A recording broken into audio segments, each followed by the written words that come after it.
मागणी करत नाही म्हणून आपल्याला गोष्टी मिळत नाहीत. आणि युनिव्हर्स म्हणजे एक मोठा समुद्र असल्यासारखा आहे आणि आपण मागतो किती त्याच्याकडून? 10,000, 50,000, अजून एक थोडं 1,000 मिळू दे, अजून एक 40,000 मिळू देत, 1,00,000 मिळू देत, किंवा मला आयुष्यभरात फार फार तर 1 करोड मिळू दे, बस माझं आयुष्य सगळं व्यवस्थित होऊन जाईल. पण त्याच्या पलीकडे आपण जातच नाही.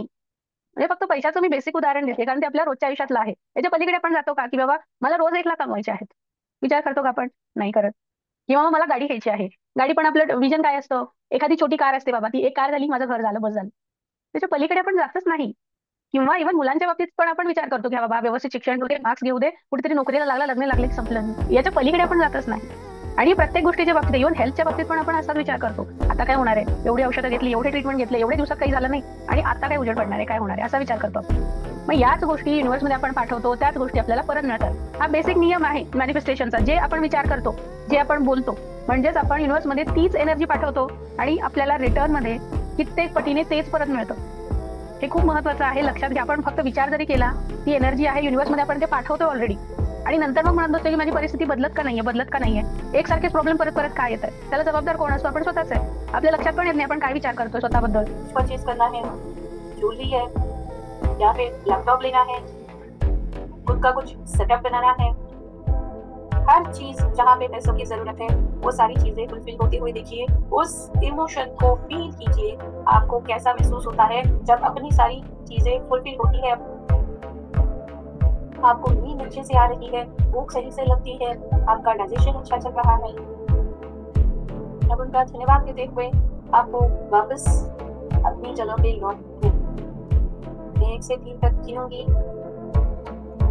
ही जी शीट आहे यामध्ये तुम्ही बघा, पहिलं काय टाकलेलं आहे, आपण आता सेट करतोय फिनान्शियल गोल्स, म्हणजे फक्त पैशांविषयी विचार चाललेले आता 2025 मधला.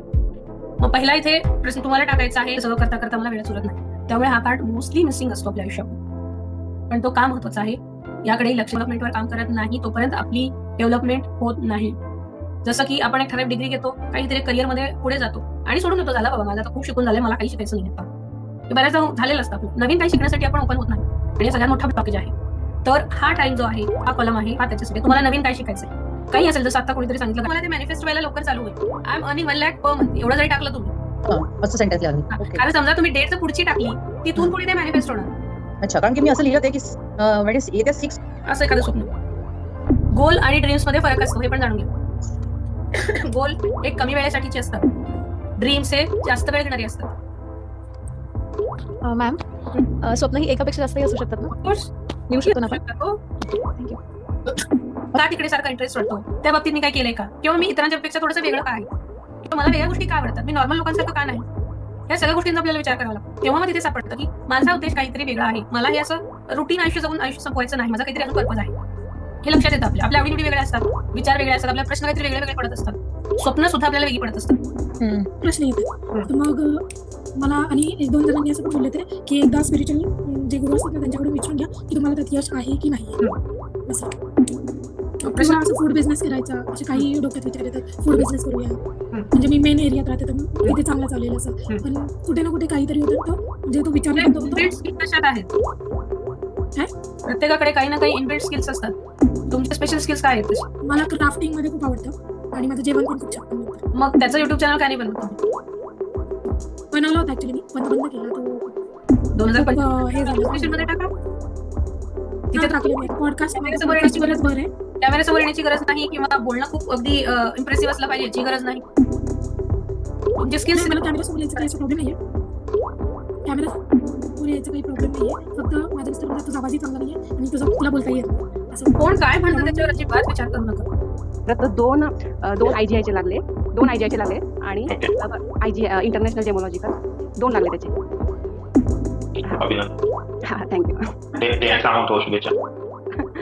आता तुमच्या सगळ्यांसमोरच उदाहरण आहे. खूप जणांना वाटतं की बाबा ते होपोनोपोनो प्रेयरने काय होणार आहे, खूप जणांना असं वाटतं जेव्हा मी ते सजेस्ट करते, पण प्रॅक्टिकल उदाहरण तुमच्या समोर आहे. की वर्कशॉप असं नाहीये की तो पूर्ण वेळ हे दोघं जण तरी विशेष करून तिथे बसलेले नाहीयेत किंवा थांबलेले नाहीयेत, ही जादू आहे त्यांची. एनर्जी ओळखतात ते. आता तेवढं बोलल्यानंतर हालचाल सुरू झाली तिकडे, झालं आता उठलेत, त्यांना माहित झालं की झालं आता वाइंड अप करायचंय. भरले बऱ्यापैकी, माझं पण राहिलं की म्हणजे अजून काही बाकी आहे, आणि मग ते गेलं असं. ओके. ते जे कोणी मागे आहे असं वाटत होतं तेव्हा, म्हणजे ती फिलिंग त्यावेळी तुमची काय होती, म्हणजे ती नकोशी वाटणारी होती? हा बोल. हा, मी लिहित होते ना तेव्हा सुरुवातीला मला गणपती वगैरे दिसला, मृत्यू थोडा वेळ गेला 10-15 मिनिटाचा आशीर्वाद वगैरे देताना. पण त्याच्यानंतर एक 4-5 मिनिटांनी एक स्त्री त्या कपड्यांमध्ये अशी दिसते आणि ती असं मला मुक्त कर असं फक्त बोलत होती. म्हणजे मला जेव्हा कोणाचे हेल्थ इश्यूज पण असतात तर तिथे बरोबर पेन होतं, त्यांना खूप बेकार पेन होतं की ते सहन पण होत नाही. म्हणजे जिथे ब्लॉकेज असतो ना तिथे पेन होतं. तुझं काम चालू राहू दे, फक्त कानावर पडत राहील स्टोरी. म्हणजे मॅनिफेस्टेशनशी संबंधितच ती गोष्ट आहे. आपल्या बऱ्याच जणांना आपल्याला डाऊट वाटत असतो की खरंच हे पूर्ण होईल का, किंवा माझी स्वप्न खरंच एवढी मोठी आहेत ती होतील का. कुठे ना कुठे प्रत्येकाला तो डाऊट येतोच. तर त्या संबंधितली स्टोरी आहे. घटना परदेशातली आहे आणि एक व्यक्ती जेलमध्ये आहे, बरेच वर्ष झाले त्याला जेलमध्ये आहे, काहीतरी मोठ्या आरोपाखाली त्याला जेलमध्ये दिलेलं असतं आणि खूप वर्षानंतर त्याची सुटका होते. पण कोणीही एकदा जेलमध्ये जाऊन आलेल्या व्यक्तीला पुन्हा स्वीकारत नाही. म्हणजे पूर्वीसारखं त्याला ऍक्सेप्टन्स मिळत नाही. कुठेतरी एक परसेप्शन त्याच्याशी चिकटलेलं असतं, हा जेलमध्ये जाऊन आलाय माणूस, याला कोणी जॉब देणार नाही. किंवा काही करायला जरी गेला, कोणाकडे मदत मागायला गेला तरी कोणी त्याला जवळ करत नाही. होते की त्याला जेलमधून बाहेर आल्यानंतर सुद्धा काहीही रस्ते त्याच्याकडे नसतात. अशीच एक व्यक्ती जेव्हा बाहेर येते जेलमधून, ती व्यक्ती स्वतःची 108 स्वप्न लिहून काढते. मलाही आता माझं जेवढं काही आयुष्य उरलेलं आहे तर त्या आयुष्यामध्ये ही स्वप्न आहेत आणि मला ती पूर्ण करायची आहेत.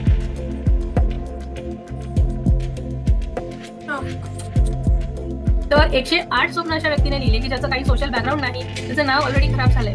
असं वाटतं का आपल्याला की त्याची काही स्वप्न पूर्ण झाली असती किंवा होतील.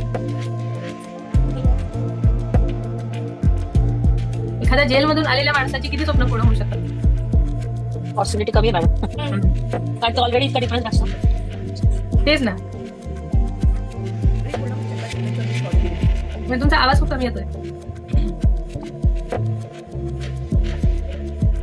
नाही मॅडम, तो जेलमध्ये असल्या कारणाने त्याचं आत्मबल तेवढं कमी झालेलं असतं की. आणि आतमध्ये हे आपलं जे विजन आहे ते टाकायचं सिंगल विजन, की मला जॉब पाहिजे, एवढे हे पाहिजे, सॅलरी पाहिजे, आणि ते वर्क झालं होतं त्यावेळेस.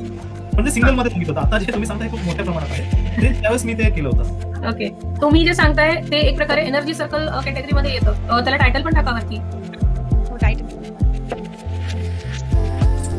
अजून एक विजन बोर्ड आपल्या समोर आहे. खूप छान मेसेज निवडले तुम्ही. हो काढा काढा. तुम्ही अटेंडमेंट घेतलेली आहे. एकदाच मिनिट, मी व्ह्यू चेंज करते. काय केलं तुम्ही? आहे का काहीच नाही करत तुम्ही अजून. मी इमेजेस नाही आणले मॅम, पण इमेजेस उद्या जे जे वर्डिंग चालतात ना ते सगळं स्किप केले फक्त. सेज यूज करा. स्टेज म्हणजे काय असतं? सेज असतो, गुगलला सर्च करा, लक्षात येईल तुम्हाला. किंवा मॅम तुमच्याकडे असेल तर दाखवतो.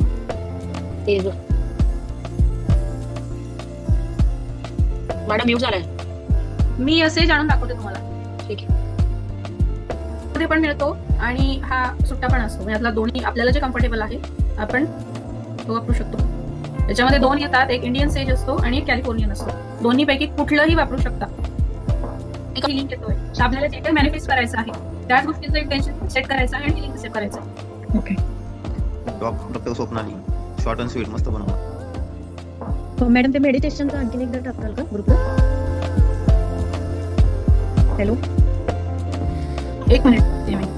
टाकले की मॅडम मी 2दा टाकले. ऍटलीस्ट तो मेसेज कोणाजवळ पोहोचलेला आहे हे इमोजी लक्षात येतं ना, की त्या व्यक्तीने वाचला तो. एवढं लक्षात आलं तरी खूप झालं ना.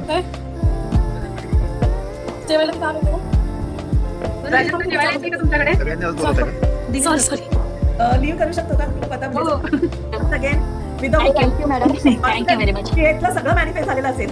ऑफकोर्स जेवढा विश्वास स्ट्रॉंग आहे तेवढ्या लवकर मॅनिफेस्ट होतात गोष्टी. गाडी चालवायची मला. तुम्ही व्हिडिओ जेव्हा ऑन करायला शिकायला ऑटोमॅटिकली त्याची सगळी प्रोसेस सुरू होईल. ठीक आहे ठीक आहे.